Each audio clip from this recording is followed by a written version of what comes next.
It is the third model introduced in the 2025 Gurren Lagann collaboration with Medarot S, featuring the likeness of the legendary and charismatic leader Kamina himself. This is TGL02 Tengen Kamina, with an almost entirely new kit of Last Cheer, Bomb Sword, Revenge Hammer, biped legs, and a brand new leg ability of Last Run, which, when the total HP value of all parts is less than 10%, buffs all stats minus armor by 60%.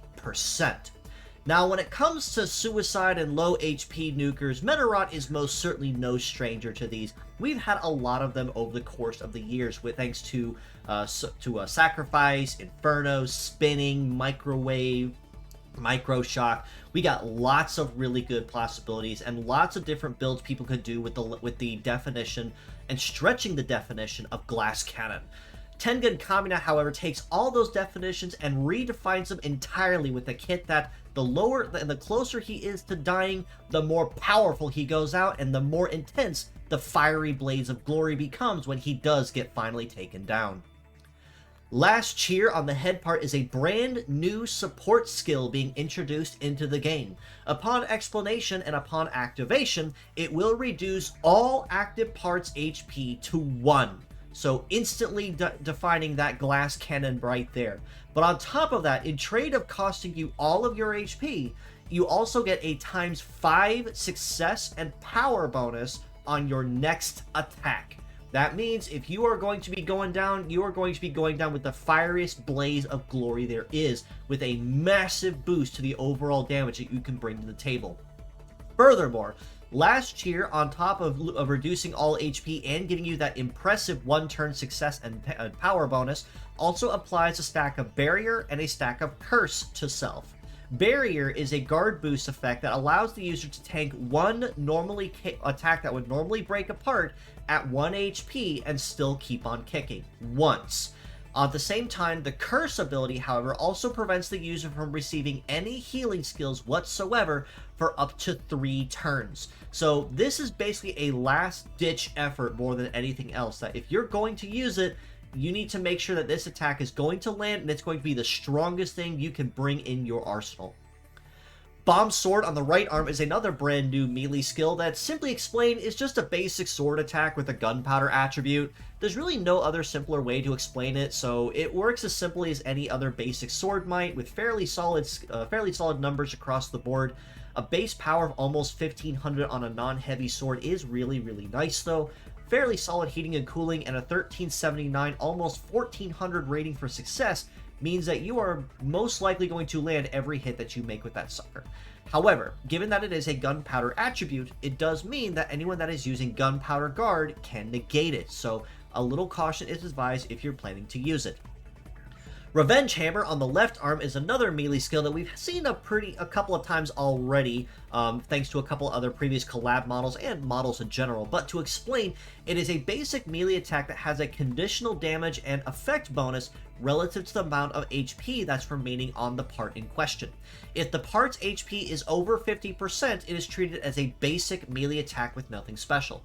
However, if the part's HP is under 50% when attacking, the damage triples, and you also get the AoE effect that you'd normally expect with hammers. So, with a basic power of 1898 on its own, triple that almost 2k damage, and you'd see the overall power that you'd see with Revenge Hammer once it is under 50%. And if you go back to consider Last Cheer again, that makes that condition extremely possible and very easy to make sure of.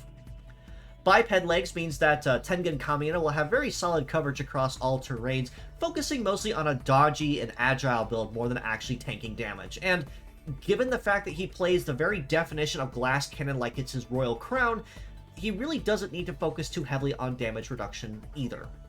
But a base mobility of 970 is off to a very good start, as this does mean he can have a very good base speed before any other modifiers come into effect.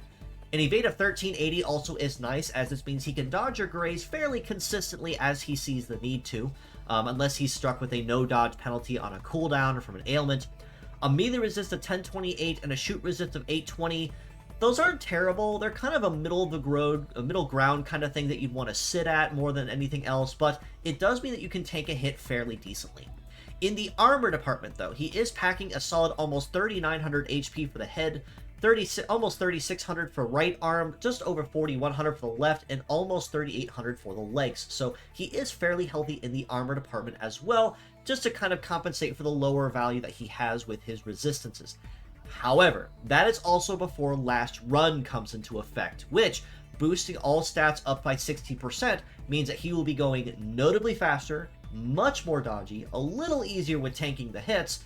Not that that really affects him too much at all at 1% across the board, but he also is much faster with prepping attacks, he's much more likely to land hits, and each hit is going to be extremely painful, more so than it was before. So if you take that extra 60% before Revenge Hammer comes in, you are going to be basically nuking and cratering anything that comes into your way.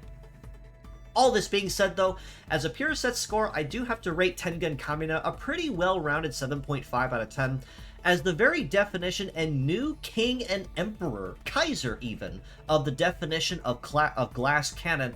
Tengen Kamina does what basically every glass cannon in meta up to this point has ever wanted to do. He can reduce all its HP down to 1 in a final showdown kind of manner. His leg ability synergizes with this even more, so his next attack is going to be extremely painful, and he's got a handful of skills that he does use for combat that can be extremely even more so painful under the aforementioned conditions, and even before those, based on the situation.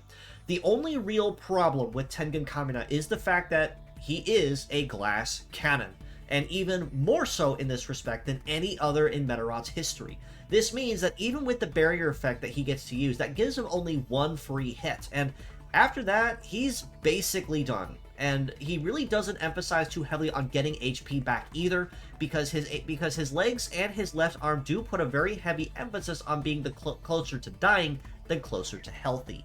So if he does take any hits whatsoever, expect you are not going to see him beyond 2 or 3 turns after that barrier effect wears off.